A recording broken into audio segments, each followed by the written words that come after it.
আমাকে অনেক ভাই মিনি ম্যাগনেট চার্জার মেশিনের কথা বলছেন। মিনি ম্যাগনেট চার্জার মেশিন তৈরি করা আমি শুরু করলাম। এরকম ভালো মানের মিনি ম্যাগনেট চার্জার মেশিন তৈরি করার জন্য আমি সর্বোচ্চ ভালো হাই কোয়ালিটি ক্যাপাসিটার ব্যবহার করব এবং ফাইবারের হেড ব্যবহার করব, R tower body আইপিএসের tower body ব্যবহার করব। আর এখানে ডিজিটাল ডিসপ্লে থাকবে।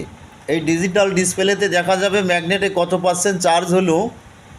সম্পূর্ণ অটোকাট সিস্টেম, সম্পূর্ণ অটোকাট সিস্টেম। এবং আপনি এই ম্যাগনেট চার্জার মেশিনটা মোবাইল একটা সফটওয়্যারের মাধ্যমে আপনি চার্জ করতে পারবেন।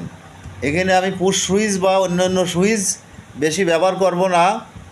সম্পূর্ণ আধুনিক সিস্টেমে এই মিনি ম্যাগনেট চার্জার মেশিনটা আমি প্রস্তুত করতেছি। ইনশাল্লাহ কাজটা শেষ হলে ভিডিও দিয়ে দেব।